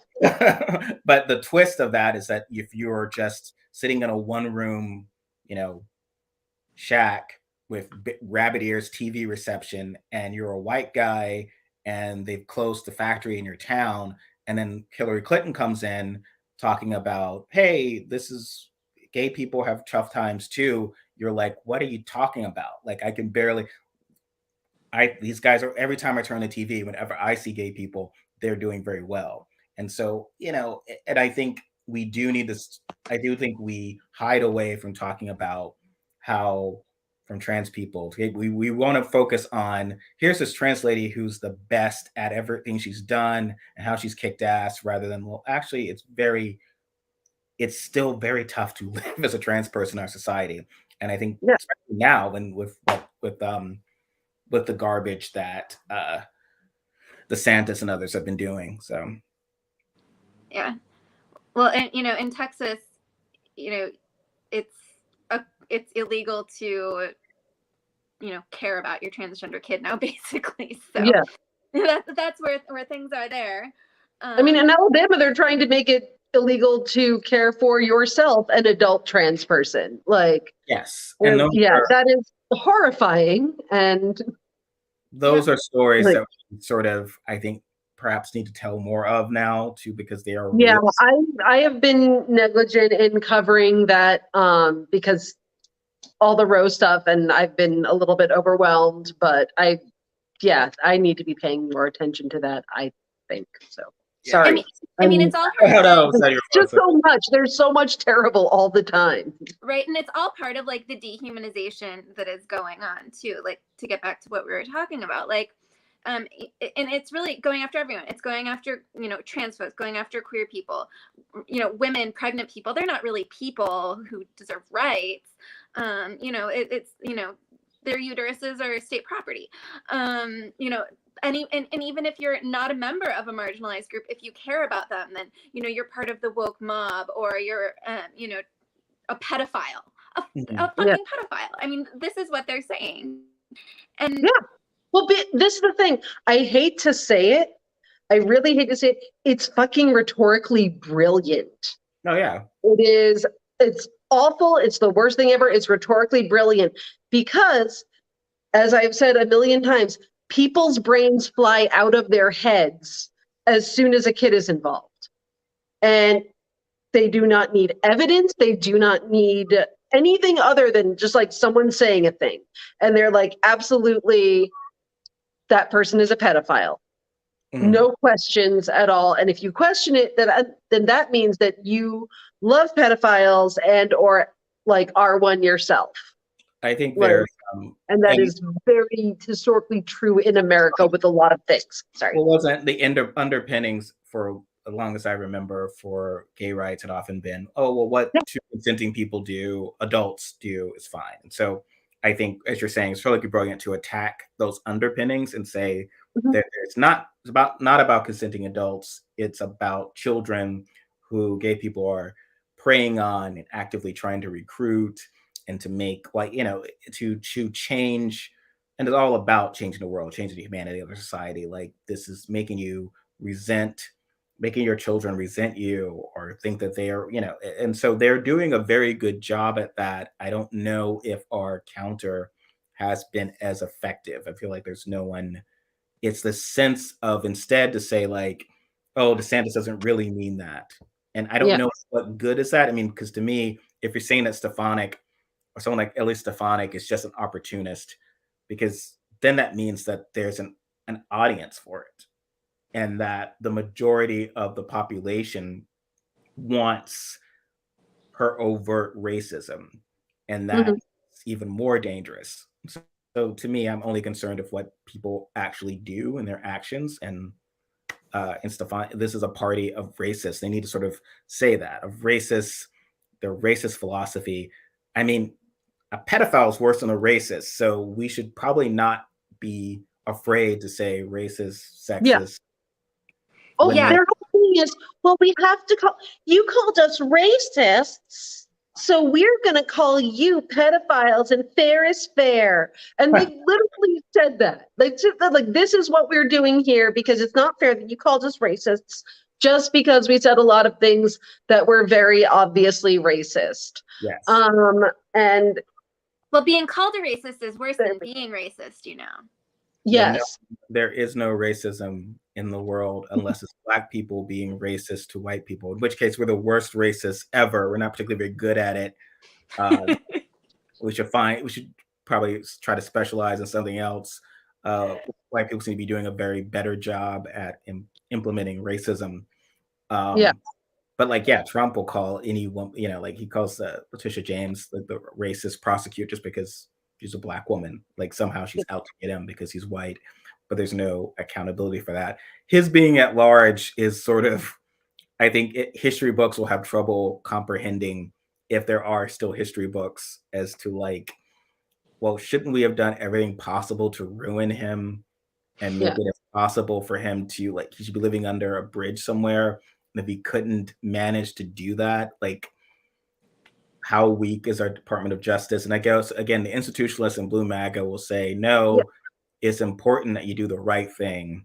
Now, please take your bus to your Trump brand re-education camp and feel better about yourself and our institutions.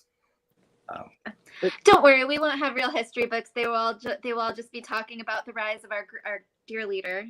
Well, yeah, I mean, the past 2 years would seem as if Biden did steal the election and was an illegitimate president, like that the party is responding that way legitimately. I mean, they're very good at, like, if you look at the, right-wing response to the horrific mass shooting in Buffalo yesterday,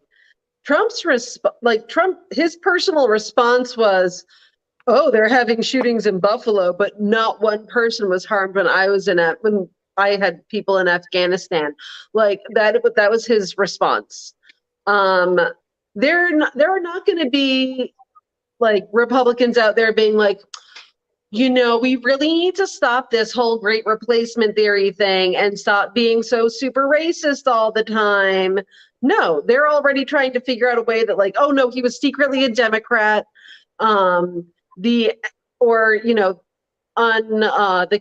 things are all like, oh, he's FBI, he's a glowy, which is their term for that.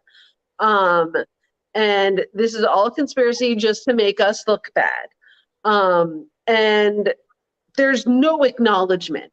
Whereas, like, if it were, someone who actually were liberal, like Democrats in office would be spending the entire day apologizing for ever having, hurt someone's feelings with any kind of legislation. Well, I've often written about how, and this goes back to Eric Garner was murdered. So whenever people would suggest even the barest accountability for the police, or suggest that maybe police not execute Black people, because again, it seems like this guy this murdered people was apprehended safely. Oh, so absolutely. Maybe a Black lady, a traffic violation can be brought in. Like have a trial. I don't know. But whenever you would suggest that, like if a cop just got shot later, they would say that the reason that criminals don't like cops is because a protester said defund or even anything like that, resulted in criminals thinking, hey, what would be gassy? To shoot a cop and risk the electric chair, because it's actually going to be prosecuted already. In many cases, they're a special class. It's prosecuted at a special level. I'm going to do that now because Obama came out and said, well, maybe you shouldn't, could you please not execute innocent Black people? So their ability to sort of do that and to harness that anger is lost. And this will fade away. There'll be a vague thing of like a vague statement, but they won't just have that passion or that anger that Republicans do, and to charge it out and come out at it and really hammer it. And if you don't do that, then it will fade away. So again, I like liberalism. I like my own personal freedom. I think we all do here. We just want people better suited to protect that. Institutionalism isn't going to protect it. And I think, as Jamie, we were both in that thread with someone, and I think, again, it was like, don't behave like Republicans. It's like, okay, well, Bill Barr and Mitch McConnell do that's actually illegal? Because if they broke the law, then it would be great if they were in prison. They are not. So what are they doing? And it doesn't have to be that we have to be like McConnell to be, for evil ends. Like DC should be a state. We should expand the court. These are all good things that we should be doing. No one's been talking about getting DC to statehood lately, by the way, which is a problem. Just gonna say. That's your only potential, because the inherent white bias towards the Senate means that at best you're going to look at 50 votes, whilst Republicans are going to potentially, President DeSantis is going to have a 60 vote supermajority. So your best method is right now the idea that was just like, okay, well, maybe we can wish really hard and start winning Senate seats in Arkansas and West Virginia again, where none of our demographic lives. And to the extent that they do live there, they're going to be moving because of the draconian policies, if they're, you know, and, you know, so that's never going to change. And like our Supreme Court, we can wait until Barrett, who's not like a couple years older than I am.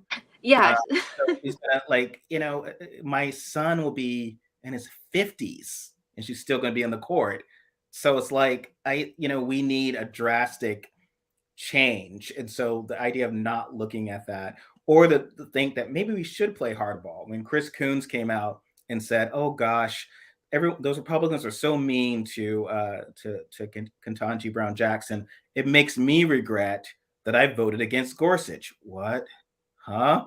And he was like, because he was perfectly qualified. I just voted against him because of his abortion stance. Well, because it's an evil stance, and you should have, because you had the power, you should have done that.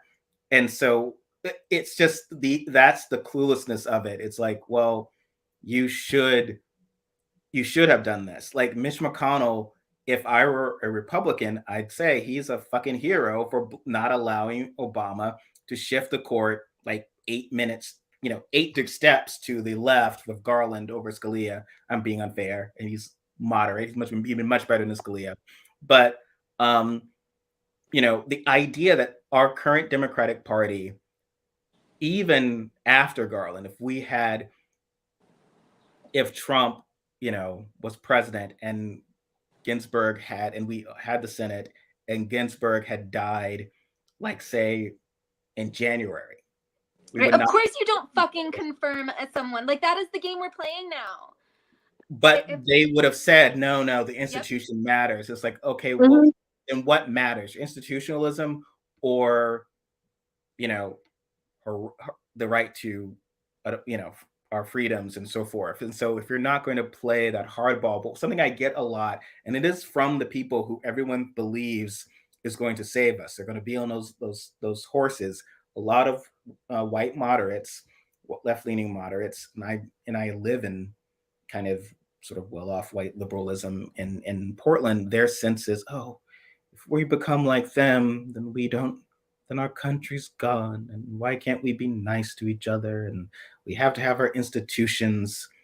And so there's a lot of that. And I don't know I don't know. Nothing seems to be willing to shake them out of that. Jamie or Robyn, what are your thoughts? Yeah, I mean, I experience a lot of that too, and I just find it infuriating. I feel like people are still refusing to acknowledge reality, and like there is no fucking going back. This is the world we live in, and we have to play fucking hardball. Robyn? Pretty much. Yeah, no, like it's not. I understand that people have this like idea, like, okay, we have these ideals. This is what we want the country to be. It's not the country that you actually live in. And you have to deal with the country that you actually live in which the arguments and the,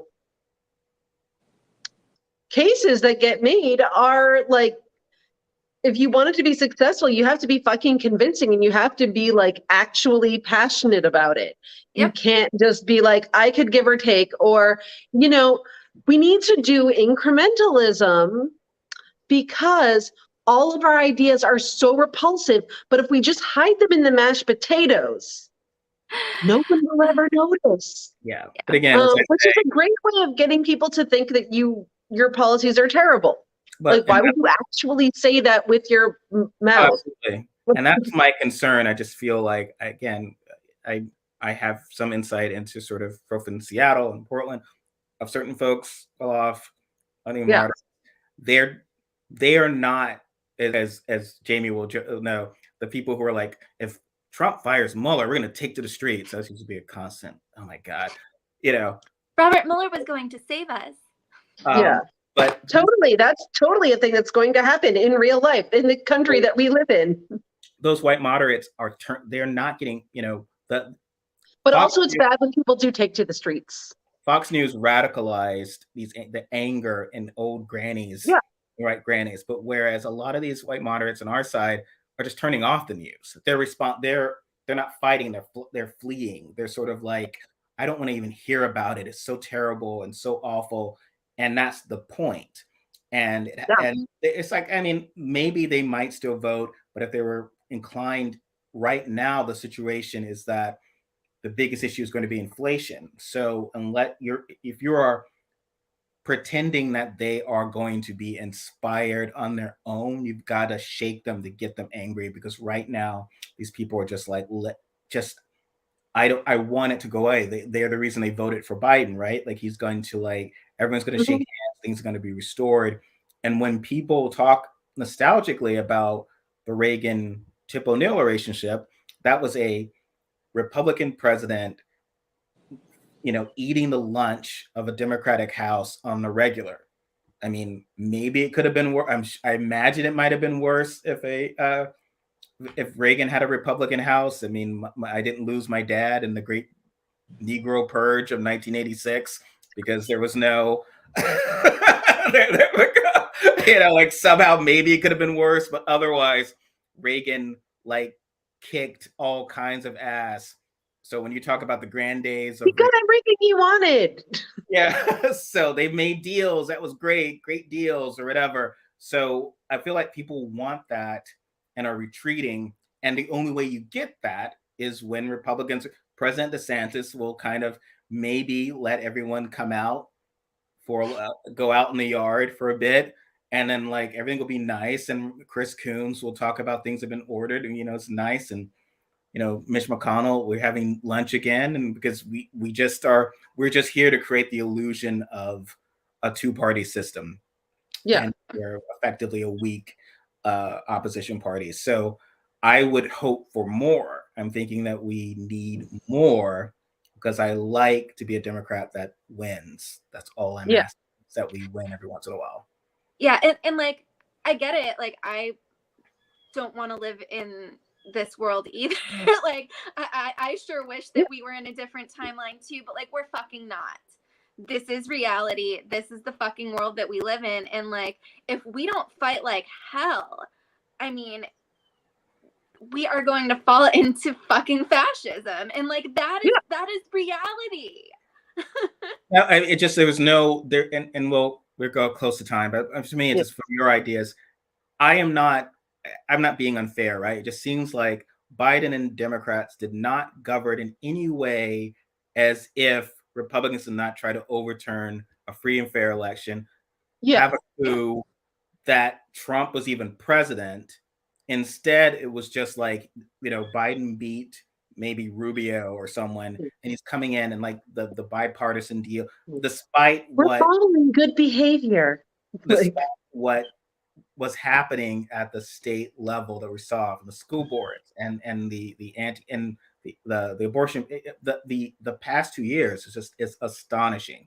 And if the solution is this is not something that our leadership failed at, is to just claim that it's, you just didn't vote right and you need to keep voting. Well, yes, but we want leaders to seize the moment when they have the moment, to take accountability, to be if I had, if you were running a company and you hire Kristen Sinema, you'd be like, oh, I effed up. I'm going to lose my job for this, right? Or somehow, but you wound up with 2 years where it was basically Senator President Joe Manchin, which better than Trump, I guess, but that's not gonna help us. That's such a low bar. Yeah. Well, thank you. Anything that you are thinking of doing for us next week, Jamie? I know you're a busy lady, but yeah, I'll find something to rant about, probably abortion related, but who knows? There's a lot of terrible shit happening right now. I will say, I am being here in Wisconsin.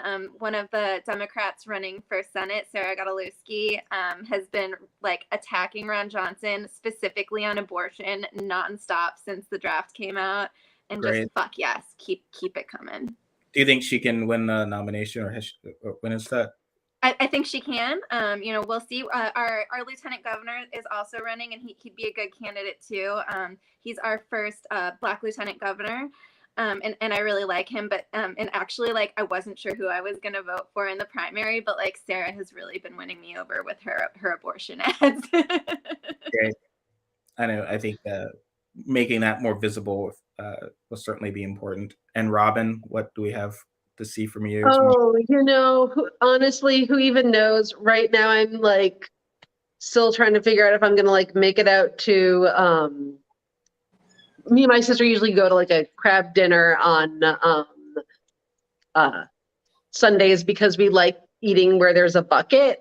But so that's really my main concern right now. No, I'm probably gonna be on the extremism beat a lot this week, given the circumstances of yesterday.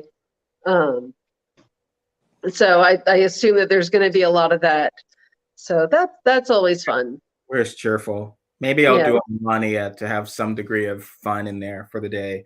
Melania. Yeah, we need to I will try and be uplifting, which is not really my strong point. I know I feel so bad that people have me here on weekends, and I'm like, I'm like, let me tell you something horrible. I get really excited on the rare occasion that like I want to write something about something good that happened, because like it never really happens anymore. And so I run into our chat and I'm like, Rebecca, I have a not terrible thing to write about.